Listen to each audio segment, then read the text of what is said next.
Berapa orang? Dua. Berdua aja. Iya. Ada. Oke, saya izin briefing sebentar ya. Boleh. Sebelumnya selamat datang di pameran tetap Galeri Nasional. Di dalam tidak diperkenankan untuk menyentuh, bersandar ataupun memegang pada pameran. Di dalam nanti di bawah ada garis berwarna hitam, itu tidak boleh dilewati. Ketika berpose tidak boleh jongkok ataupun duduk di lantai. Ketika berfoto tidak boleh menggunakan flash, tripod dan alas tulisnya. Barang bawaan cukup diteteng saja, tidak boleh diletakkan di lantai. Lalu selama di dalam area pameran. Oh. Kita sudah sampai di Galeri Nasional.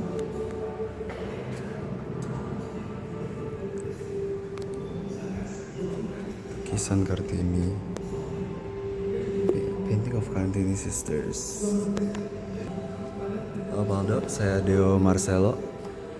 Saya sudah sampai di Galeri Nasional dan hari ini saya akan mencari gambar foto yang saya akan temui di sini.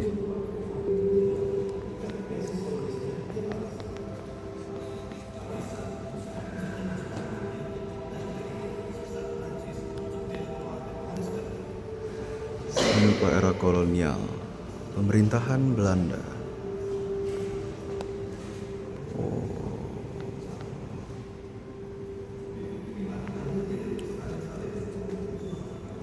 Dutch Colonial. Kolonial memanfaatkan seni rupa sebagai alat dokumentasi ilmiah untuk menguasai dan memahami wilayah jajahannya. Di Hindia Belanda, sejumlah seniman Eropa ditugaskan untuk mengerjakan gambar-gambar kartografi.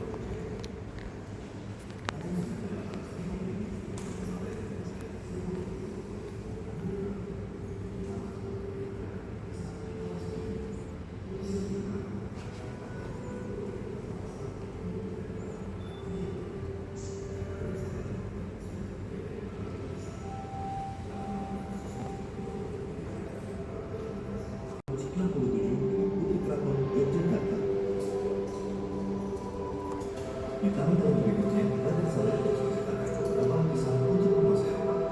Ia juga memberikan pengajaran kepada banyak diantaranya ada yang bersembunyi datang, ada yang lagi, ada yang mengkombinasi.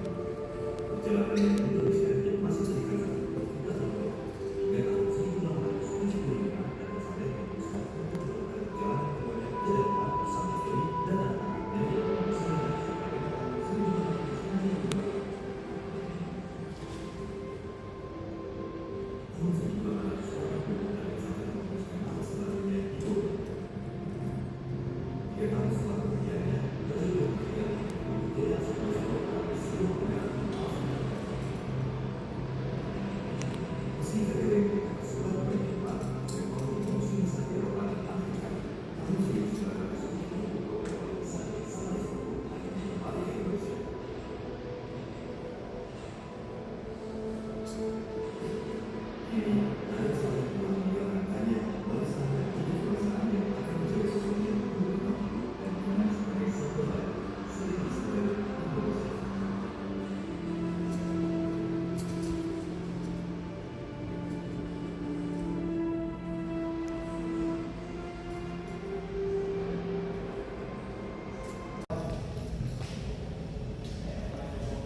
Sorry kok.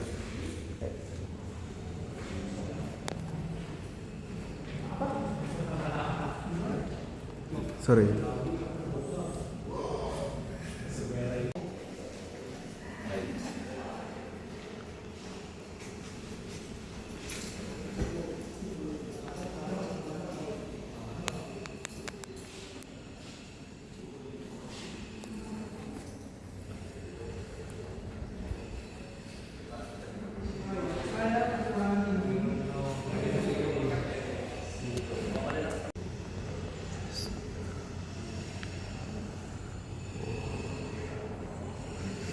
So cool.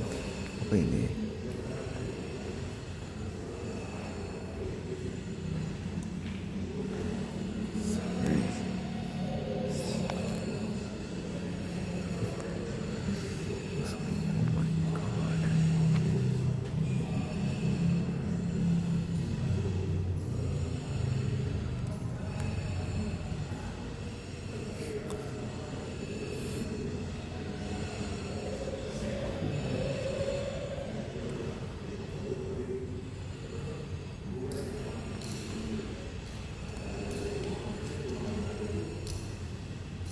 Di situ berantemnya dua muda dan soal keselamatan mereka di Bandung agak lebih karena persengketaan pendapat. Tetapi ya karena faktor kebetulan bergabung lah yang menjelaskan yang tua itu jadi juga akan sendiri baru. Dan itulah kita akan sendiri baru tapi bukan di tahun 79 itu konfliknya tua.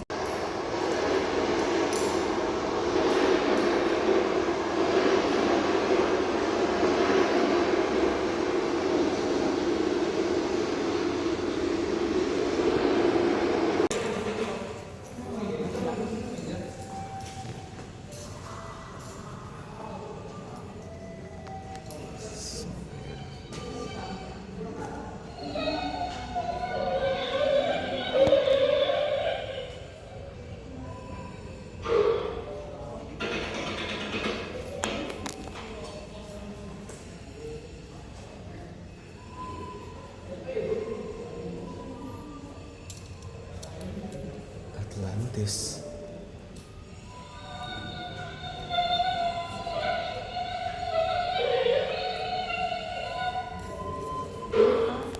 Suara apa?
banyak loh. Ini sininya mulai sedih.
Untuk mengapresiasi pengetahuan tentang seni itu adalah perlu waktu yang panjang untuk mengapresiasi. Nah dari sana saya bersyukur juga ketika dosen-dosen saya itu banyak penting memimpin para mahasiswa, sehingga waktu di mahasiswa itulah saya ditumpa oleh penyuluhan tentang mental untuk menjadi seorang pelukis. Dan itu benar sekali, makanya saya senang sekali kurikulum yang ada di ASRI waktu itu, di Sekolah Tinggi Seni Rupa Indonesia ASRI Jogja. Dan karena itu saya senang sekali, karena apa? Saya melihat kurikulumnya itu sangat yakin untuk membesarkan seorang calon seniman. Terkejut lagi ketika ada mata kuliah gambar model telanjang.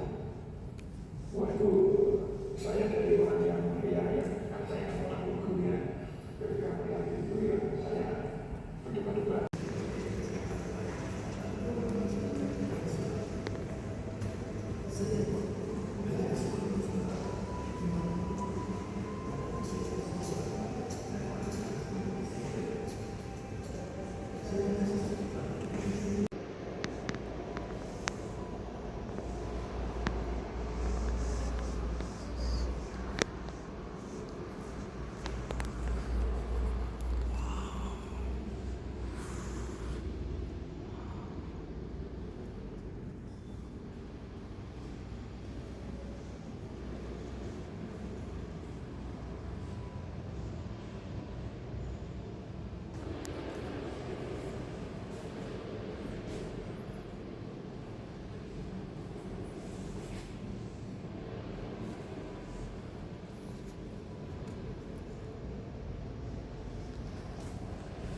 Look at that detail.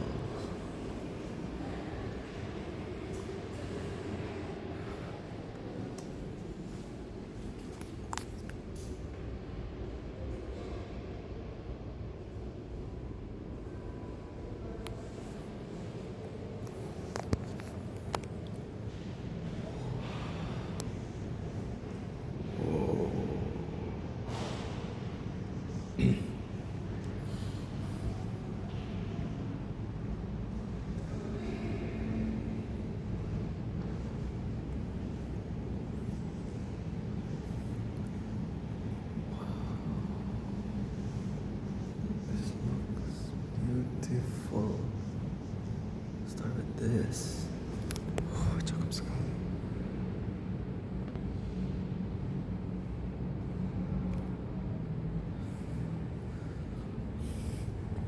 Bigger.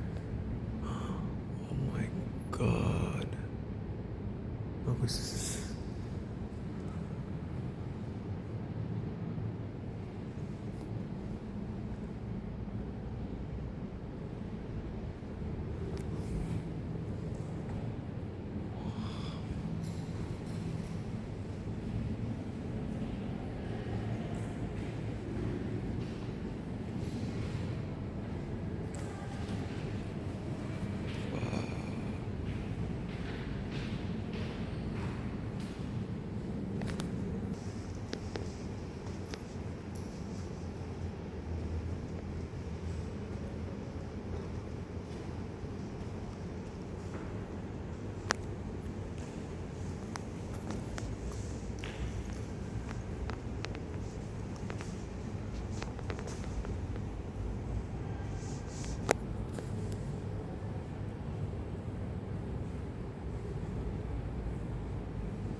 Abstrak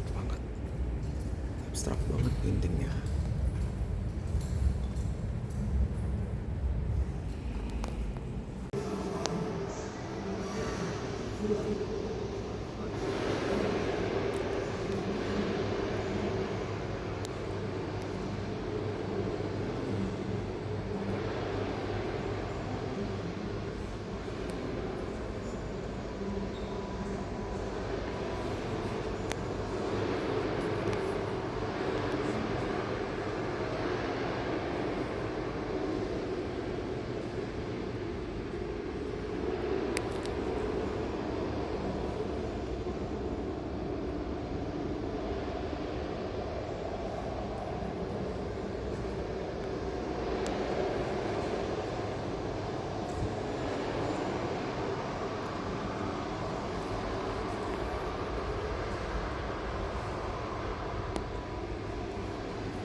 Lukisan Beratapan Langit dan Bumi Hamparan, karya Abdul Pirouz. Judulnya adalah Beratapan Langit dan Bumi, dan makna dari lukisan itu adalah interpretasi visual dari ayat Al-Quran, surat Al-Baqarah ayat 22. Karya ini mempresentasikan keagungan Tuhan melalui penciptaan alam semesta yang luas sebagai langit dan tempat berpijak kita, bumi, bagi manusia. Untuk soal nomor 1. Soal nomor 2. Mengapa menurut Anda seniman memilih warna biru tua ini? Apa suasana hati yang ingin ia bangun? Warna dominan itu adalah biru tua. Mengapa dia memilih warna ini? Karena warna ini dapat membangun suasana hati yang kontemplatif, tenang, dan spiritual, mencerminkan kedalaman langit dan keluasan kosmos. Tekstur pada lukisan terlihat halus dan berlapis pada bidang warna utama, namun memiliki aksen pasta pualam yang timbul pada bagian kaligrafi di bawahnya.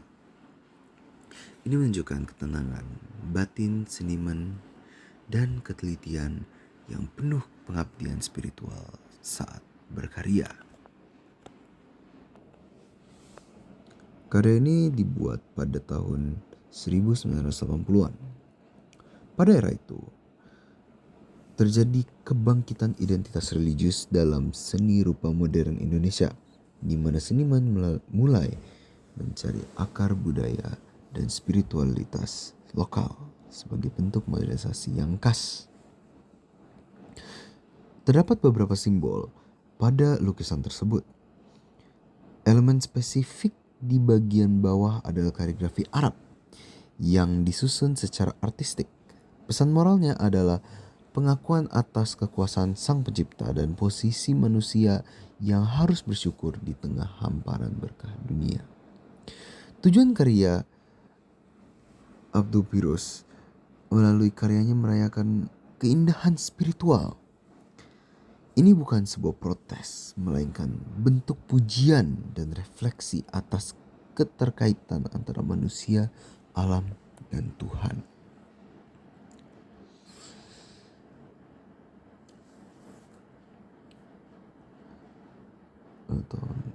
Politik. Apabila lukisan ini dibawa relevansi untuk zaman sekarang, pesan karya ini tetap relevan karena mengajak manusia modern untuk berhenti sejenak dari hiruk-pikuk dunia dan kembali merenungi hubungannya dengan alam serta penciptanya.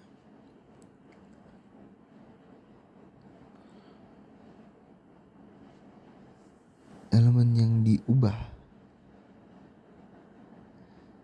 Jika Anda bisa mengubah satu elemen dalam karya ini, bagian mana yang akan Anda ubah?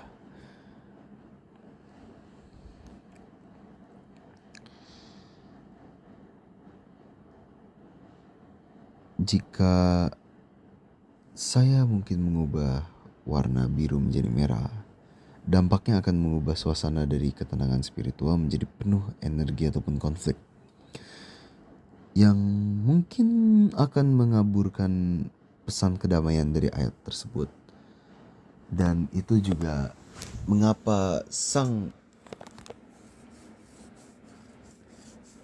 Pencipta lukisan ini memilih warna biru tua daripada warna-warna yang lain, karena arti dari warna tersebut ataupun suasana yang dibawa oleh warna tersebut itu sesuai dengan apa yang dia ingin tampilkan. Siapa pencipta karya itu? Bagaimana situasi kepribadian dan latar belakang mempengaruhi karya itu?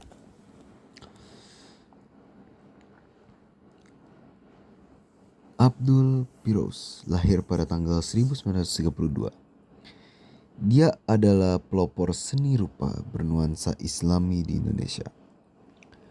Latar belakangnya kurang lebih sebagai akademis di ITB, lulusan ITB, dan pengalamannya saat menempuh pendidikan di New York membuatnya mampu menggabungkan estetika modern barat dengan nilai-nilai tradisional dan spiritualitas Aceh.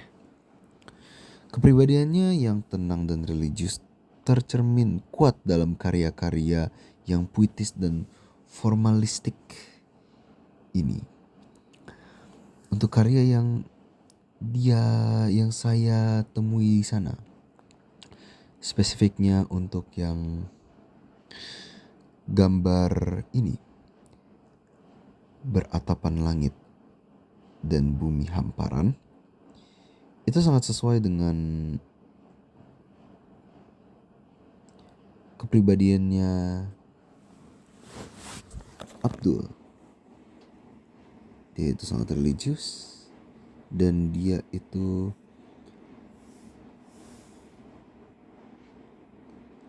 suka dengan karya-karyanya dengan unsur-unsur puitis.